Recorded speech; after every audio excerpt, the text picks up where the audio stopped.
সৃষ্টিকারী ভগবান তিনটে জিনিস করেন, এ পৃথিবীতে আর কেউ তা পারেন না। যেটা অনেকে আমরা একটু অহংকার করে বলি, সেটাও বোধহয় ভীষণ অহংকার বশত বলা হয়। যেমন এখানে যদি প্রথমে বলি বিয়ে করেছেন কিনা, কি বলবেন? না বলুন? হ্যাঁ বলছেন, সকলে বলছেন, তাহলে বলুন সকলে। আচ্ছা, এরপরে আরেকটু কষ্ট করেন, আপনারা মা কিংবা বাবা হয়েছেন কিনা? হ্যাঁ। আচ্ছা, তাহলে সন্তানের জন্মদাতা কে? কারা? মা বাবা? হ্যাঁ। বলুন হ্যাঁ। হ্যাঁ, একটু দাঁড়াতে বলবো আপনাকে। মেয়ের মা কে? মেয়ের মা আমি, মেয়ের মা আমি, ছেলের মা আমি। তাহলে ভগবান কোনটা? বলো। হ্যাঁ, সারা বছর হরিনাম করছো, হরিনাম শুনছো, পরীক্ষা দিতে হবে না? তাহলে আপনারা, আমরা অহংকার করছি। আমরা কিছু মানুষ আছে না, যাদের সন্তান হয় না, ওদেরকে দেখে ঘৃণা করে না? বর্বরতা। ওদের মুখ দেখব তো আমার সব কর্ম কিরকম মূর্খের প্রলাপ। স্বয়ং সৃষ্টি দেনেওয়ালা তিনি, আর লেনেওয়ালাও তিনি। এটা জানলাম তো বললাম কি করে ওর সন্তান হয় না? কারোরই তো হয় না। সব সৃষ্টির মালিক তিনি। এই জন্য কৃষ্ণ কথা যারা শোনে তাদের সিদ্ধান্ত আলাদা, যারা কৃষ্ণ কথার মধ্যে কোনোদিনই আসেন না তাদের কথা আলাদা। যারা লেখাপড়া করেন তারা বলেন সূর্য কোনোদিন ডোবে না। ডোবে? তাহলে কি করে? সূর্যকে রেখে পৃথিবী ঘোরে, প্রদক্ষিণ করে, এটা লেখাপড়ার মানুষ বলে। আর যারা পড়ে না, বাবু সূর্য ডুবে গেছে, সূর্য উঠে গেছে। তাহলে পড়ার লাগে, জানার লাগে, শোনার লাগে। এই হরি কথা, কৃষ্ণ কথা শোনার মানে হলো জীবন দর্শন। একে দর্শন বলা হয়, যার দ্বারা আপনি জ্ঞান লাভ করতে পারবেন এই জগতের রহস্য কি। পুতুল নাচে না নাচানো হয়? তাই না? পুতুলকে নাচানো হয়। এ বিশ্ব ব্রহ্মাণ্ডকে যিনি পরিচালনা করছেন তিনি হচ্ছেন পুতুল নাচের নট। প্রকৃত নট হচ্ছে তিনি, আমরা পুতুল মাত্র। যখনই পৃথিবীতে পাঠাবেন তখনই আসতে পারবো। আর যদি মায়ের গর্ভেই তিনি অর্ডার দেন যে একে আর পৃথিবী দেখায়ও না, তাহলে যেতে হবে কিনা? অনেকে যাচ্ছে কিনা? মায়ের গর্ভে এসে চলে যাচ্ছে, পৃথিবীতে পদার্পণ করেই চলে যাচ্ছে, থাকার সুযোগ দেন না। তাহলে বোঝা গেল এগুলি মানুষের হাতে নাই। সৃষ্টি, স্থিতি আর প্রলয়, এই তিনটে জিনিসের কারণ হচ্ছে স্বয়ং ভগবান। সব কিছু তিনি করছেন। আর আমরা মাঝখানে এই স্কুলে পড়া না হওয়ার জন্য, সাধু সঙ্গ না করার জন্য এরকম ভুল বিজ্ঞান জেনে বসে আছে। হ্যাঁ, ভুল বিজ্ঞান। এই জীবন হচ্ছে এই খাটতে হবে, এই খেতে হবে, বাচ্চার মা বাবা হতে হবে, সঞ্চয় রাখতে হবে, বাড়ি বানাতে হবে, হচ্ছে ভুল বিজ্ঞান। এটি কোনো জ্ঞানী মানুষ করে না। যিনি জ্ঞানী তিনি জানেন সবই নশ্বর, এখানকার বস্তু এখানেই পড়ে থাকবে, এর পাহাড় তৈরি করে আমার সময় নষ্ট করে কি লাভ হবে? বলছেন কি এখানে অনেক ধন আছে যা চোর চুরি করে, সেটা কি? ধন সম্পদ, অর্থ অলংকার, সোনা দানা, টাকা পয়সা, এগুলো চোর চুরি করে। লোক সঞ্চয় করে, চোর চুরি করে। কিন্তু আবার যদি চুরি না করে তাহলে কি হয় না, সব আত্মীয় স্বজন আপনার সঞ্চিত ধন ভাগ করে নেয়। ভুল বলা হচ্ছে তো? ঠিক হচ্ছে না? এরকম দেখছি আমি। কিন্তু একটা জিনিস ভাগ হয় না, আর কেউ চুরি করতে পারে না, সে ধনের সন্ধান জানেই না বেশিরভাগ লোক, আর তার সঞ্চয় কেউ করে না। যেটা সঙ্গে যাবে না তার সঞ্চয় করে, যেটা উপকারে আসবে না কোনোদিন। দেখুন কিরকম ভুল বিজ্ঞান। আমরা নিজেকে জ্ঞানী মনে করি, অপরকে উপদেশ দিই, হ্যাঁ সময় নষ্ট করিস না, রোজগার কর, রোজগার কর, হ্যাঁ তাহলে সুখী হবি। তো যারা রোজগার করছে এরা পরে সুখী হবে, যারা অনেক পেয়ে গেছে তারা কতখানি সুখী এটাও তো দেখার লাগবে। বলো, সুখ যদি পয়সায় হতো রাবণ কি মরে যেত? কি?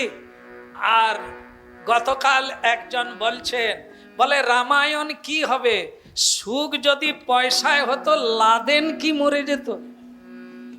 আমাকে ফোনে বলছে, আপনার কীর্তন শুনলাম গতকাল, ওই যে কি পুরা হলো, ওই সেই রাবণ পুরার পরে আমাকে ফোন করছেন, প্রভু এ কীর্তনেও আপনার রাবণের কথা শুনলাম, গতকাল রাবণের বিজয় দশমী ছিল, রাবণের মৃত্যু দিন ছিল, এই জন্য লোকে রাবণ পুড়ায়। তা বলছেন অর্থে যদি মানুষ সুখী হতে পারত তাহলে এত লোক যন্ত্রণায় ছটপট করছে কেন? যাদের যত বেশি অর্থ তত বেশি যন্ত্রণা। তাহলে যেটায় যন্ত্রণা হয়, যেটায় সাহায্য হয় না, যেটা মরে গেলেও সঙ্গে, আমরা কিন্তু সারা জীবন সেটাই করার জন্য জীবনের মূল্যবান সময়কে অতিবাহিত করছি। বলো, বলছেন ছেলের জন্য করছি, মেয়ের জন্য করছি, আর আপনি যখন মরে যাবেন তখন তো দেখতে পাবেন, দেখতে পাবেন না? যাদের জন্য এত করলেন আপনার শ্রাদ্ধটা কিরকম হচ্ছে একটু দেখবেন না? হ্যাঁ, বেঁচে থেকে তো কিছু শ্রাদ্ধ করেই দিয়েছে, গালাগালি করবে আর বলবে আপনার এগুলো আমার পছন্দ নয়। এ কি? হ্যাঁ, আপনি এগুলো কি করেন? এ তো শ্রাদ্ধ করেই দিয়েছে, আপনি খাটেন না, খুঁটেন না, বসে বসে খাচ্ছেন, আবার আমাদের দোষ ধরছেন। এগুলো প্রতি সংসারে তো কারো একটু চিৎকার করে হচ্ছে, আর কারো চোখে চোখেও মরমে মরে যাচ্ছে। আর মরার পরে তো বলছেন আরে শ্রাদ্ধ করি না করি তিনি কি দেখতে পাবে? ও কিচ্ছু করার লাগবে না, কিচ্ছু করার লাগবে না, একটু অন্ন ব্যঞ্জন মাখিয়ে ছড়িয়ে দাও রাস্তায়, কাক খেয়ে নেবে, পিতামাতার মঙ্গল হয়ে যাবে। যত কম খরচে করা যায়। বাবা বলে গিয়েছিল, আমি তো জীবদ্দশায় শ্যামসুন্দর প্রভুকে আনতে পারলাম না, আমি যদি মরেও যাই তাহলেও আমার শ্রাদ্ধে অন্তত ওনাকে একটু ডাকবে। তিনি আমাকেও বলে গিয়েছিলেন, যদি এরকম ঘটনা ঘটে যায়, আপনি কিন্তু, আমি তো একবারে স্নান টান করে রেডি, কিন্তু তারা আমাকে কেন না, উনি আসবেন তো কিছু বেগার ঝামেলা বেড়ে যাবে, ওনার কথা শুনলে আশপাশের পাড়ার লোক রান্না বন্ধ করে দেবে, আর সে ঝামেলা পড়বে আমাদেরই মাথায়, টাকা খরচা হবে। তো সুতরাং এসব কাজে বোকা লোকেরাই, বুঝতে পারছেন শ্রাদ্ধ কিরকম হচ্ছে। আর আমরা এত বুদ্ধিমান ব্যক্তি, সময় নষ্ট করি না, শুধু রোজগার করার জন্য আর একটু ধনবান হওয়ার জন্য, ওদেরকে ধনবান করার জন্য জীবনের মূল্যবান সময়টা দিয়ে দিলাম। কিন্তু আপনি যাবার বেলা কি পাবেন? এখানে তো কর্ম ছুটি হয়ে গেল, এবার আপনি কোথায় জন্ম নেবেন? আপনার বিচার হবে, কর্ম অনুসারে জন্ম প্রাপ্ত হবে। যেরকম কর্ম করেছে, যেই ভাব নিয়ে সারা জীবন কাটিয়েছে, যে প্রবৃত্তি স্বভাব তৈরি হয়েছে, ওকে সেইখানে জন্ম দিয়ে দাও। কিরকম কর্ম করেছে? দিন গেল মিছে কাজে। আচ্ছা, একটু বিচার করে নেন ভালোভাবে, বুঝতে পারেন না পারেন, আমার ডিউটি হচ্ছে একটু বুঝিয়ে দেওয়া। তারপরেও যদি বলেন আমি বুঝতে পারি না, তাহলে সেটা অনেকটা আপনার চেষ্টা নাই বলে ধরে নেব। কারণ সারা জীবনের অভিজ্ঞতা দিয়ে কেবল বোঝাবার চেষ্টা করি, আপনাদের বোঝার জন্য সহজ সরল করার চেষ্টা করি। ঠিক আছে? যারা দীক্ষা নিতে চায়, আমাদের এখান থেকে তাদেরকে বলা হয়েছে বেশ কিছু গ্রন্থ আগে নিয়ে যেতে হবে। আপনি পড়ুন, গুরু কি, হরিনাম কি, দেহ কি, মরে যায় কিভাবে, বাঁচে কিভাবে, সংসার কি, তার তত্ত্বটা কি, এগুলি না জানতে পারলে আপনার দীক্ষার কাজ হবে না। আপনি বুঝতে পারবেন না কি সম্পর্ক গুরুর সঙ্গে, গুরু কে, তার সঙ্গে লিঙ্ক রাখা, যোগ রাখা প্রয়োজন আছে কিনা। এর জন্য আমাদের কিছু গ্রন্থ দেওয়া হয়, কিন্তু তারা পড়েও না, আর মনে করে আমরা একটু ব্যবসা করে নিচ্ছি, যে গ্রন্থ বিক্রি হয়ে গেলে ওনারা বড়লোক বেনে যাবে, আর আমি গ্রন্থ কিনে গরিব লোক হয়ে যাব। আমরা এরকম মনে করি। এই জন্য 60-50 বছর হরি কথা শোনার পরেও আপনি বলছেন কি করব জানি না, কি করব জানি না। আপনি কি করে জানবেন? আপনি পড়বেন না, আপনি শুনবেন না, আপনি মানবেন না, তো আপনি জানবেন কোথার থেকে? এ পৃথিবীতে জানার পদ্ধতি হচ্ছে স্কুল, শিক্ষা চেতনা আনার পদ্ধতি হচ্ছে স্কুল, টোল, গুরুকুল, গুরুগৃহ, সাধু সন্ত, জ্ঞানী গুণী, যাদের কাছ থেকে জ্ঞান লাভ করার পন্থা। তো আমরা কোনোটাই গ্রহণ করব না। আমি কি করে জ্ঞানী হব? এই জন্য খুব পাকা হতে হবে, না হলে আপনি আপনাকেই নষ্ট করছেন। সময় কোথায় দেবেন? আপনার সময় কার জন্য? আপনার জন্য না অন্যের জন্য না অন্য কিছুর জন্য? আপনি তো এসব কিছুই জানেন না। আপনি কিছু মূর্খ ব্যক্তিকে অনুসরণ করছেন। মূর্খ কারা? যারা কেবল অর্থকেই পরমার্থ জানেন, যারা ভোগ বিলাসকে জীবন বলে জানেন, তাদেরকে অনুসরণ করছেন। এই তো জীবন, এই সংসার করব, বাচ্চা হবে, আর মা হব, বাবা হব, বাড়ি বানাবো, আর কি কিছুই খাওয়া বন্ধ করব না, যা পারবো খেয়েই যাব। এরকম বেপরোয়া জীবন, যেগুলো বারবার অ্যাক্সিডেন্ট হবে, নিয়ম মানে না, রুড মানে না, শৃঙ্খলা মানে না, আইন মানে না, এরা বারবার জেলবন্দি হয়ে যায়, এরা বারবার দণ্ডপ্রাপ্ত হয়, এদের জীবন বারবার দাঁড়িয়ে যায়, এরা সুখী হতে তো দূরের কথা, আনন্দ লাভ করতে পারে। এই জন্য শ্রীকৃষ্ণ কথামৃত কতখানি জরুরি আছে, এটা যতদিন না কেউ আমরা বুঝতে পারবো কোনটাতে গুরুত্ব দেওয়া উচিত, আমরা ততদিন বুঝতে পারবো না।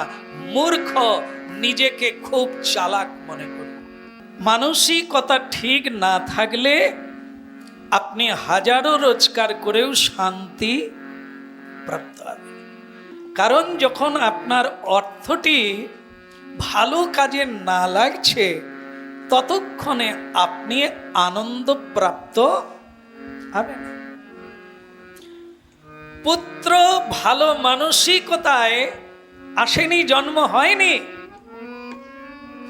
তাই পুত্রের জন্য পিতা মাতা তার অপকীর্তির জন্য জেলে পর্যন্ত যাচ্ছে বাবা মা। তাহলে কিরকম সুখী হচ্ছে এইসব জিনিস, অথচ এদেরই জন্য আমরা নিজেদেরকে খুব চালাক মনে করছি যে লোকে ফাঁকি দিচ্ছে দিক, আমরা কিন্তু সময় নষ্ট করব না, এদের জন্য কিছু করে বলো রাধে রাধে। এই জন্য আমাদের জীবনের মান উন্নয়ন হয় না। এখন যেরকম আছি এর থেকে আরো নিম্নগামী অধগামী হইল, জানিয়া শুনিয়া সেই জীব অধগামী। আপনি জন্ম নেবেন ওই বাড়িতে, ওই বৌমা আপনাকে খুব যন্ত্রণা দিলেন, মরার পরে আবার ওনারই গর্ভে পুত্র হয়ে জন্ম নিলেন। কেননা আপনার ভালো কিছু করা নাই, তাই ভালো মা আপনি পাবেন না। মা যেরকম শিক্ষা সেরকম হবে কিনা, ঠিক কিনা? যদি মা মডার্ন হয়, মডার্ন আমি ঠিক বুঝি না, কিরকম আধুনিক না, আধুনিক মানে বর্তমান, বর্তমান যেরকম, হ্যাঁ, মা মেয়েকে বলছে ওরকম লম্বা চুল রাখবি না, কাটিং কর ফেস। তো মেয়ে বলছে মা আমারও ভালো লাগে না, এ বিনুনি বাঁধতে হবে, খোঁপা বাঁধতে হবে, আমার এসব ভালো লাগে না। লাগার দরকার নাই, আমি নিজে এখন শাড়ি আমি পরি না, তোরাও পরবি না, লেখাপড়া শিখে শাড়ি পরে কি করবি, এরকম করবি। তো মা যেহেতু এরকম, তার মা বলছে এরকম হবি। আর যদি কোনো ছেলেকে নিজের পছন্দ হয় তো কোনো সমস্যা নেই, করে নিবি, তবে পয়সা দেখে ঝুলবি।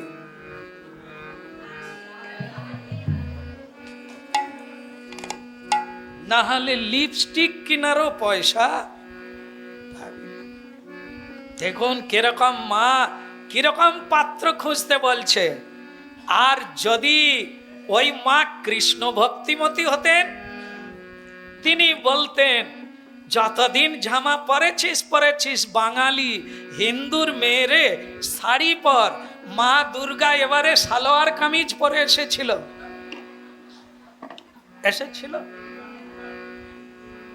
মা পৌরাণিক। আর আজকের দেখবেন কিছু বুড়ি মা, কিছু কি প্রায় বুড়ি মারাও আরে কলপ তো করে আর কি শাড়ি পরে? যদি হ্যাঁ বলেন তাহলে বলবো অন্ধ, হ্যাঁ। আর যদি হ্যাঁ বলেন হ্যাঁ দেখেছি, তাহলে বলবো ঠিক দেখছে। কারণ পৃথিবীর বেশির সংখ্যা মানুষ বৃদ্ধ অবস্থাতেও যতটা পারে চেষ্টা করে গ্ল্যামারকে ধরে রাখার, লোকের সামনে দেহটাকে একটু ঠিকঠাক রাখা কি। আর যদি মা দুর্গা, তিনি কি ড্রেস পরে এসেছেন? মা সরস্বতী, লক্ষ্মী, কার্তিক, গণেশ এনারা কি পরে এসেছেন, আর আমরা তাদের কাছ থেকে মা বলছি, দুর্গা মাকে মা বলছি। তো মায়ের কাছ থেকে কি শিক্ষা গ্রহণ করেছে? দুর্গা মা তপস্যা করে সৎ মানুষকে বিয়ে করতে চাইলেন। আমরা কি ওই মায়ের সন্তান হয়ে কোনোদিন সৎ মানুষকে চাইছি? চুরি করেও যদি ধনবান হয় আমরা তাকে বিয়ে করতে চাইছি। তো আমাদের জীবন গঠন শৈলী কেমন ধারা হবে? রাবণ এত জোগাড় করলো, সোনার লঙ্কা, ওটাও অন্যের ছিল, কেড়ে নিয়েছে। জোর যার মূল্যটা, দেবতাদের জোর করে কাজে নিযুক্ত করেছেন, বিভিন্ন কাজে। কারণ যার ক্ষমতা থাকবে তার কাছে সবাইকে মাথা নিচু করতে হয়। এর দ্বারা তিনি ত্রিভুবন বিজয়ী খ্যাতি লাভ করেছে, কিন্তু কোনো একটা দিন তিনি ভালো করে ঘুমোতে পারলেন না। যখনই যে নারীকে তিনি আকাঙ্ক্ষা করেছে, সে যদি অন্যেরও পত্নী হয়, সে যদি ওনাকে নাও চায়, তবুও তাকে জোর করে এনেছেন। এটি তার জীবনের কর্ম। একটা কোনোদিন ভালো কাজ করেন না, তাই তার কর্মের ফল স্বরূপ কি শান্তি পালিয়ে গেছে রাজ্য থেকে, সংসার থেকে, ঘুমোতে পারেনি। যখন রাবণ মরে গেল তখন বলেছিলেন, প্রভু আমি এখনো মরিনি। তাহলে কেন তোমাকে আমি বান মারলাম, মৃত্যু বান, তুমি মরো না কেন? তাহলে প্রভু আপনি আর কি মারবেন, আমি কি বেঁচে আছি, আপনি মারবেন আমার? আপনার মৃত্যুবান মারার আগে, অনেক আগে আমি মরে গেছি। আমার শরীর যদি দেখে প্রতিটা হাড় ফুটো হয়ে গেছে, শোকে, দুঃখে, অপবাদে, অপমানে সব অস্থিগুলো ফুটো ঝাঁত্রা হয়ে গেছে। লক্ষ লক্ষ নাতি পুতি সন্তান সব মরে গেল, আমি বেঁচে দেখছি, তাদের শ্রাদ্ধ করছি, নিজের হাতে তাদের অন্ত্যেষ্টি ক্রিয়া করছি, আমি সুখে নেই। তো তুমি এত মানুষকে আঘাত করো কেন, মানুষের কেড়ে নাও কেন? সোনার লঙ্কা, সোনা দিয়ে প্রাসাদ তৈরি, তাহলেও তুমি সুখী নাও কেন? যেটা অনেকেই বুঝেন, সারা শরীরটা যদি সোনা দিয়ে মুড়িয়ে দিই তবু আপনার চোখের জল বন্ধ হবে না, কারণ আসল জিনিসটাই তো শোনা হয়নি, জানা হয়নি। সুখী কি করে হয়, সুখ কোন বস্তুতে আছে, আমরা তো এতদিন সেই স্কুলে পড়িনি। তাই নানান চেষ্টা করেও মৃত্যুকাল পর্যন্ত কোনো মানুষ বলে গেল না আমি সুখী হলাম। হ্যাঁ, তো সেটি হচ্ছে এই ভগবত তত্ত্ব। হ্যাঁ, অনেক আগের থেকে ঘোষণা হচ্ছে দামোদর মাস ব্রত, আমিষ খাওয়া যাবে না। তো বহু বাড়িতে অনেক আগের থেকেই ঝগড়া লেগে গেছে, ও সব চলবে না এ সংসার, কদিন বাঁচবো? হ্যাঁ, কদিন বাঁচবো, খাবো না, বাচ্চা কাচ্চা বাঁচবে? যদি মাছ, মাংস, ডিম এগুলো না বাড়িতে রান্না হয়, এরা সব বাঁচবে? মরে যাবে এরা। তো ওসব চলবে না, দরকার হয় আশ্রমে গিয়ে 1 মাস থাকো, বাড়িতে এসব। একবার তো বলা যায় রাধে রাধে। কিরকম ভালো খবর দিলাম।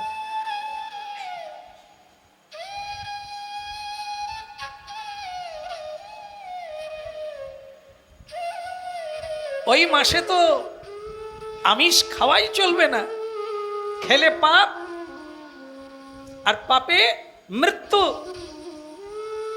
আপনার মৃত্যু অনেক আগে হয়ে গেছে, রাবণের মতো অনেক আগে। আপনি যে ভুলগুলো জেনে বসে আছেন, আগামী দিনে মৃত্যু দিন পর্যন্ত যাবে কিনা সন্দেহ।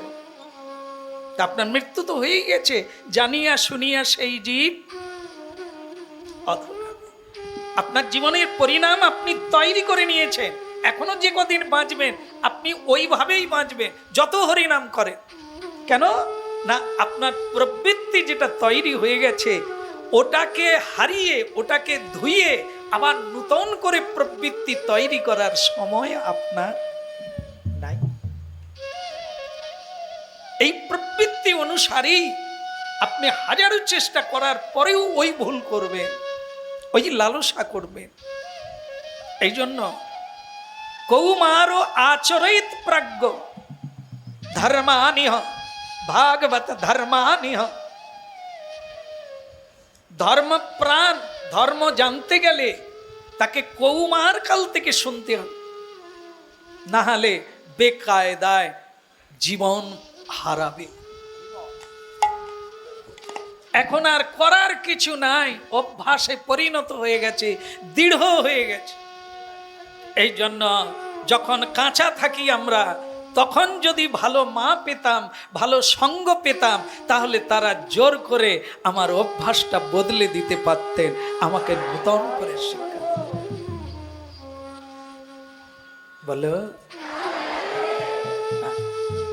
দেখেন, একটা দেখলেন না, একটা ছেলে এখানে এসেছিল, তার গলায় মালা দিলাম, দেখেছেন? ওরা কেন এটা হলো? ওই বাচ্চা ধুতি পরে এসেছে, তিলক দিয়ে এসেছে, শিখা রেখেছে, কেন রাখলো? ওর ইচ্ছায় নয়, ওর মা বাবার ইচ্ছায়। ওর এখনো সে জ্ঞান হয়নি, কিন্তু ওর মা বাবা চাইছে ও কৃষ্ণ ভক্ত হোক। তাহলে ওই মা বাবা পেয়েছে বলেই তো সে এই বয়সেই প্রণাম করছে। ও অনেক গীতার শ্লোক জানে, যে কোনো অনুষ্ঠানে যোগ দিতে পারে। তাহলে ও এমন একটা ঘরে জন্ম নিল, ওর সম্ভাবনা আছে আগামী দিনে কৃষ্ণ ভক্ত হওয়ার। কিন্তু যার মা মডার্ন, তার বাড়িতে যদি আমার জন্ম হয়, কি দুর্গতি হতে পারে? এটা তো হবে, আমার কর্ম অনুসারে আমি তো পাবো। রাক্ষসী মা কি ভক্তিমতী মা, একে জন্মান্তরবাদ বলে। এটাই শেষ না, জীবন অনন্ত, জীবন অনন্ত। এই জীবনের শুরু, এই শেষে চলে গেলাম না। জীবন অনন্তকাল, অনন্তকাল ধরে আপনি বারবার জন্ম নিয়েছে, আবারও নেবে। কিন্তু আপনি যে আশায় বুক পেতে বসে থাকেন, আপনি সেটা পাবেন না। সেটা হচ্ছে সুখ আর শান্তি।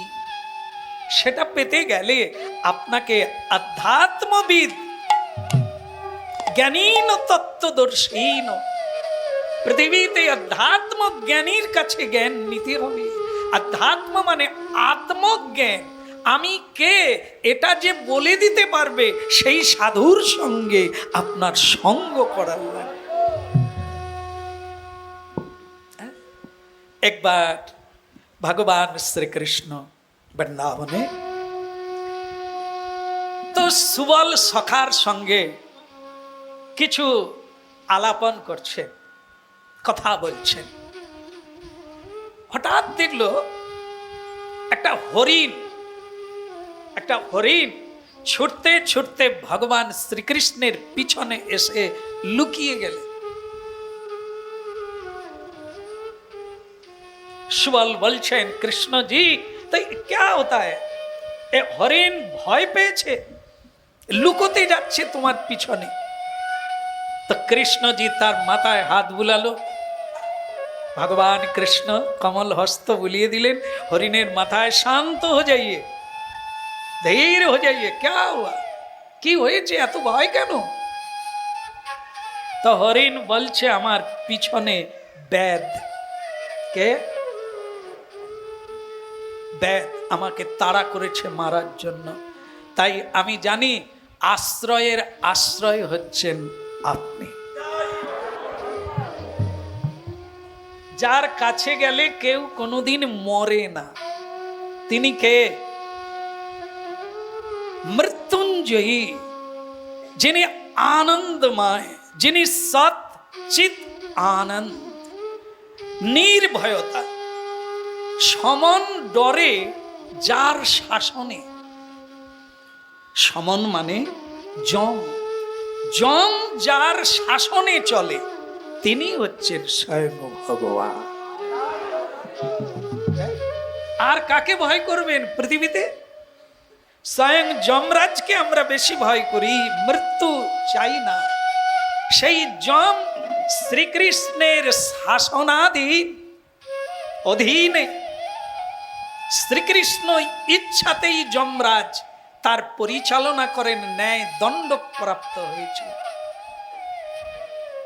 বিধাতা নামে খ্যাত হয়েছেন যমরাজ, কারণ তিনি বিধান দেন, কর্ম অনুসারে বিধান মানে তার জন্ম দেন, দণ্ড দেন বলে তার নাম বিধাতা।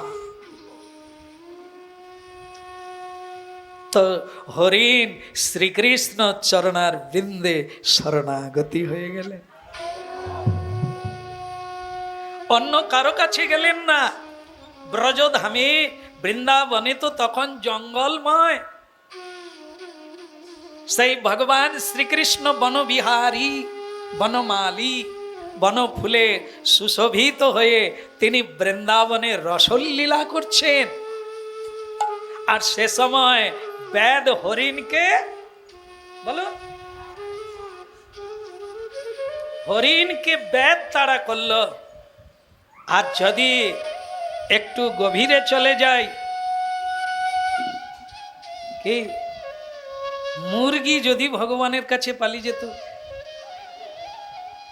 ওকে কারা তাড়া করে? মুরগি, ছাগল, ভেড়া, এদেরকে মাৎস্য, এদেরকে কারা তাড়া করে? নিশ্চয়ই আমি বলবো না, আপনারা বলবেন। হরিণকে ব্যাদ তাড়া করছে, এদেরকে কারা তাড়া করছে? মানুষ তো ব্যাদ নয়, বলুন না বলুন। যারা মুরগি, ছাগল, ভেড়ার পিছনে তাড়া করছে খাবে বলে, এরা তো ব্যাদ, এরা ভালো মানুষ।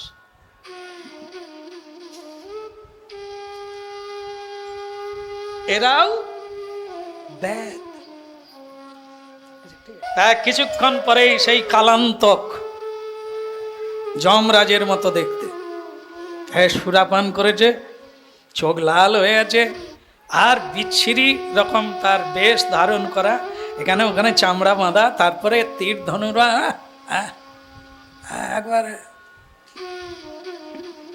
ঠাকুরজিকে বলছেন, মানে কৃষ্ণজিকে বলছেন, হাঁট যাইয়ে, হাঁট যাইয়ে, সরে যান। কৃষ্ণজিকে বলছে। তো ভগবান কৃষ্ণজি তো, ওনার কাছে তো এগুলো আমরা জীবনে রপ্ত করতে পারবো না।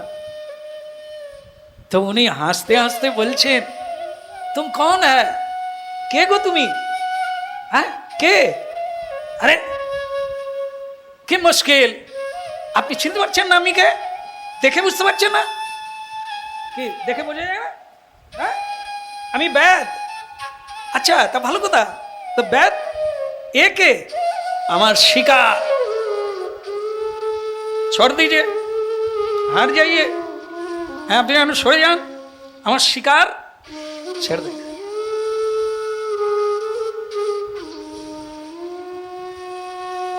তা ঠাকুরজি কিরকম করে ব্যাদকে বলছেন শান্ত করা, যেটা আমরা সংসারের দোহাই দিয়ে কিন্তু অনেক ভুল কাজ করছি। বলছেন এসব জিনিস আমার সংসারে কেউ পছন্দ করে না, এই জন্য আমি এসব কিছু পালন করতে পারি না। না, এও আপনার, যদি আপনি খুব মনোযোগ দিয়ে কথাগুলি বোঝার চেষ্টা করেন তাহলে বুঝতে পারবেন আপনি এটাও একটা চালাকি করলেন। বিশ্ব সংসারে এমন কোন শক্তি নেই যা কৃষ্ণ ভক্তির পথে বাধা হয়ে দাঁড়াতে পারে। স্বয়ং যম পর্যন্ত যদি তাকে ভয় করে, আপনি যদি তার ভক্ত হন, আপনি কাকে ভয় করেন? তাহলে কি আপনি দাঙ্গা করবেন, না ঝগড়া করবেন, না সংসার ত্যাগ করবেন? এটা তো শুনতে হবে না, কৌশল কি আছে? তো বলছেন শ্রীকৃষ্ণ থেকে শিক্ষা লাভ করুন। শ্রীকৃষ্ণজি বলছেন বেদ, খুব সুন্দর লাগলো কি তুমি বেদ এ তোমার শিকার, তাই তুমি আমাকে সরে যেতে বলছো? শিকারকে শিকার করবে মানে বিনাশ করবে, বলো।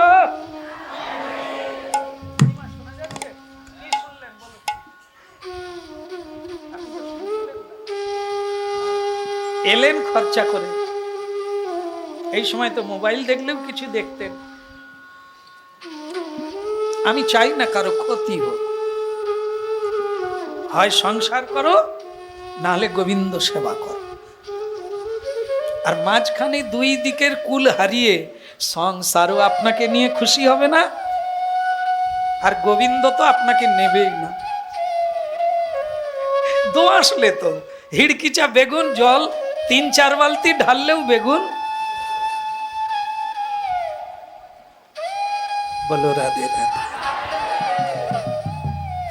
আসলে সারা জীবন বলে বলে যাচ্ছি তো, আর দেখে দেখে যাচ্ছি তো, একটু হয়তো গভীরে চলে যাই, আপনাদের গায়ে লেগে যায়। তবে লাগলে ময়লা উঠবে, যদি হালকা করে দিই ময়লা দরকার আছে। আমার প্রতি খুশি হওয়ার দরকার নেই। ঝাঁটার কাজ কি? ময়লা সাফ করবে। ঝাঁটাকে কেউ কোনোদিন পালঙ্কে রাখে? আমাকেও রাখবেন না। ঝাঁটাই জায়গা পবিত্র রাখে। সারা আশ্রমের ময়লা ঝাঁটার দ্বারাই পরিষ্কার হয়, কিন্তু ঝাঁটাকে কোথায় রাখে? বাইরে, একটা সাইটে, আড়ালের, তার দ্বারাই সাব হলো। তাই আমরা যারা কৃষ্ণ কথা বলি লেগে যায় তো, তাই জন্য আমাদেরকে কেউ ঘরে রাখে না। বলো প্রেম সে বলো। তাহলে তো ভগবান শ্রীকৃষ্ণ জি বলছেন যে বেদ এ হরিণ, একে তুমি বধ করবে, কিন্তু আমাকে সত্য বলছো কেন? আরে তুম হার নেই যাও তো कैसे মিলে, তোমার আড়াল হয়ে গেছে, তুমি তাকে আড়াল করে তাকে রক্ষা করছো। বলে হ্যাঁ, এটাও তুমি ঠিক বলেছ। ও আমার কাছে এসেছে বাঁচার জন্য, তা আমি কি তাকে আগে আগে করে দেবো মারো? আমার কাজ কি হবে? ওকে রক্ষা করা, আমি করব না। তো তখন বেদ হেসে বলছে তাহলে তো দুজনেই মরবে, তা আমি তোমাকেও মারবো আর হরিণ বি মারবো, তো দুজনেই মরবে। কৃষ্ণ বলছে এটাও তুমি ঠিক বলছো, এটাও তুমি ঠিক বলছো। মনে করো একজন খুনি, তোমার একটি ছোট্ট ছেলে, তাকে হত্যা করার জন্য খুনি চাকু নিয়ে ছুটছে, আর বাচ্চা বাবা বাবা করে তোমার পিছনে লুকিয়ে গেল। এখন তুমি আগে রাখবে না পিছনে রাখবে?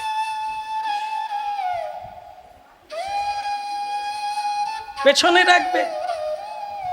তাহলে তুমি হচ্ছে সেই খুনি, আর আমার বাচ্চা, আমার সৃষ্ট জীব, আমি তাদের পিতা। সে পিতার আশ্রয়ে এসেছে, আমি কি করব? রক্ষা করব না? তো তুমি যদি পিতা হও, তোমার পুত্র যদি তোমার শরণাগত হয়, তুমি কি তাকে রক্ষা?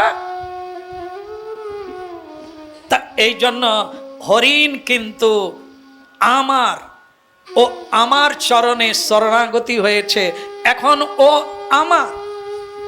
তা বলছে কৃষ্ণজি, আমি অনেক লোকের মুখে তোমার কীর্তন শুনেছি। একবার রাধে রাধে। আচ্ছা, বেদ কীর্তন শুনে? বেদ, সংসারে যত বেদ আছে তারা কি কীর্তন?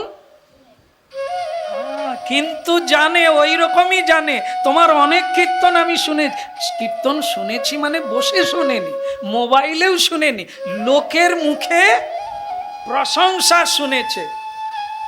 তাহলে শুনে, কান যেহেতু আমাদের খোলা আছে, কীর্তন যে কোনো সময়ে শোনা মাইকে হচ্ছে। তো তোমাদের বাড়িতে দুর্গাপূজায় কীর্তন দু একটা প্যান্ডেলে কীর্তন বাজে, মানে আমাদের এখানে কীর্তন বাজে মাঝে মাঝে। তো অনেকেই শুনছে, যাদের কোনোদিন শোনারও ইচ্ছা সে দেয় তো দেয়, আবার আমারই কীর্তন দেয়। যারা সহ্য করতে পারে না, আমাকে ভালোবাসে না, তাদের যে কি যন্ত্রণা আছে, কীর্তনীয় আর কেউ নাই, আমাদেরও চাঁদা লিবে, আর যাকে আমি ভালোবাসিনি তারই কীর্তন দিয়ে দিচ্ছে। উপায় তো নাই, অন্তত ঘন্টা খানেক চুপ করে শুনতেই হবে। কাজ করতে করতে কীর্তন কানে ঢুকে যাচ্ছে, তাহলে তার জানা হয়ে যাচ্ছে আমি একজন কীর্তনীয়, জানা হয়ে যাচ্ছে এটা কার কীর্তন বলো। তাই বেদ ঠাকুরজিকে বলছেন, কৃষ্ণজিকে বলছেন যে তোমার অনেক নাম শুনেছি আমি, কীর্তন শুনেছি, অমুক তুমি নাকি এমুক করো তুমুক করো, মানুষের উপকারে নিজের প্রাণ দিয়ে ঝাঁপ দিয়ে দাও, ঘরের খেয়ে পরের মোষ তাড়াও, হ্যাঁ কি না? হ্যাঁ কি না? সাপে যদি কাউকে ধরে, আপনি কি আপনার ছেলেকে পাঠাবেন যা সাপটা ছাড়িয়ে দে? না, আপনি বরং টেনে যে যার মরু, তুই পালিয়ে আয়। অত কে কার কি হলো দেখার। কি সুন্দর সুন্দর মা, এনাদেরকে মানে রাষ্ট্রপতি পুরস্কার দেওয়া উচিত। এনাদের ছেলে মেয়ে কোনোদিন পর উপকারী হবে না, এটা তো ভালো শিক্ষা দেয় না। এই জন্য খুব জরুরি, আগামী দিনে সুখী হবেন, আগামী দিনের সমাজ সুন্দর করে তৈরি হবে, সেটা আজকেই দরকার, তাদেরকেই দরকার যারা সংসারের গোড়া। কারণ গীতায় ভগবান শ্রীকৃষ্ণ অর্জুনকে সুন্দর কথা বলেছেন, যদ যদা চরতি শ্রেষ্ঠোত্তর দেবতরে জানা। যারা যারা গুরুজন ব্যক্তি, আগের ব্যক্তি যা আচরণ করবে, সেটা পরবর্তীকালে মানুষের জন্য শিক্ষার বিষয় হয়ে দাঁড়িয়ে যায়, তাই না? তা তারা কারা? আমরা, বাচ্চাদের পরে, ওরা তো আমাদের পরে। আমরা কি আচরণ করব, কোন দিকে ধাবিত হব, কোন বিষয়ে গুরুত্ব দেব, কার সঙ্গ করব, কার সঙ্গ করব না, এর তত্ত্ব যদি আমরা না জানি, তাহলে আগামী দিনে যারা আমাদের কোলে এলো তাদেরকে আমরা কোন পথ দেখাবো? খুবই সমস্যা। তাদের কাছেই তো আপনাকে কষ্ট পেতে হবে, তাদের কাছ থেকেই আপনাকে দুঃখ পেতে হবে। আপনি গাছ লাগিয়েছেন, এ ফলের মালিক আপনি, আপনার বৃক্ষ থেকেই ওই ফলের জন্ম হয়েছে। কেমন হবে? নিম গাছে মিঠা ফল হবে, তা আমি যদি নিম গাছ হই, আমার ফল কি মিষ্টি হবে? এই জন্য এগুলি গুরুত্বপূর্ণ বিষয়, যা লক্ষ্য না দিলে লক্ষ্য ভ্রষ্ট হতেই হবে। তা बैद जी बात सुनिए, क्या बात नहीं छोड़ेगा, একে আমি কোনোভাবে আপনার হাতে তুলে দেব না। তো बैद তখন বলছে, কৃষ্ণজি আমার তো খুব ধারণা ছিল আপনি খুব ভালো লোক, কিন্তু এটা কিরকম? আমার শিকার আপনি আটকে দেবেন, আমি খাবো কি? আমি বাঁচবো কি করে? আমার মাংস বিক্রি করে মাংস খেয়ে জীবন ধারণ করি, পূর্বপুরুষ। এখন আপনি আটকে দিচ্ছেন, মানে আমাকে আপনি মারতে চাইছেন। এটা আপনি কিরকম ভালো লোক? তা কৃষ্ণজি বললেন, তুমি হরিণ শিকার করে মাংস না খেলে কি মানুষ বাঁচতে পারে কি না? বলি, যদি কেউ মাংস খাবেন না, মৎস্য খাবেন না, আমি আধ্যাত্মিক কথাই বলছি না, মনে করুন যদি না খান, আপনি কি মরে যাবেন? মরবেন না। এটা প্র্যাকটিক্যালি। এগুলো পৃথিবীর 3 ভাগ মানুষ খায় না, তারা কি বেঁচে নাই? তাহলে আমরা কি করে বলছি এগুলো ছাড়তে পারবো না? দেখুন কৃষ্ণজি কি বলছে। তা কৃষ্ণজি বলছেন, দেখো বেটা, আমি তো খাই না, আর তুমি বলছো আমি কালীয় দমন করেছি, আমি তো গিরি ধারণ করেছি, আর তুমি তো পারবে না, তুমি তো মাংস খাও, তুমি কি গিরি ধারণ করতে পারবে? পারবে না। কিন্তু আমি তো খাই না, আমি তো জীব হত্যা করে কোনোদিন পাপ করি না, তাহলে আমি বেঁচে আছি কি করে? আমাকে তুমি সুন্দর বলছো কি করে? আমার সঙ্গে প্রেম করে বহুজন, বালক বৃদ্ধ যুবক যুবতী সকলেই আমার সঙ্গে প্রেম করে। প্রেম করে কিনা? আপনারা করেন কিনা? করেন বলেই তো তার কথা শুনছেন নিদায়। কিন্তু বেদ তোমাকে সকলে ভয় পায়, সকলেই ভয় পায়, কারণ তুমি ভয়ঙ্কর, তুমি জীব হত্যাকারী, নাশকারী, হিংসুটে। তাই তোমাকে যে কেউ, জীব জন্তু ভয় পালিয়ে যায়। আর আমার কাছে জীব জন্তু কাকাতুয়া সব ধরনের জীব আমার কাছে থাকে। এটা ঠিক কিনা? শ্রীকৃষ্ণের কাছে থাকে না? গরু বাছুর ছাগল ভেড়া কুকুর সকল জীব ভগবান শ্রীকৃষ্ণের কাছে থাকে। কেন না? যার ভেতরে হিংসা থাকবে তার কাছে মানুষও থাকে না, জীব জন্তু তো আগেই। আর যে হিংসা ভুলে গেছে, একটা সত্যময় মানুষ হয়ে গেছে, সত্যদ্রষ্টা, তার কাছে দেখবেন সকলেই আসবে। কারণ কি?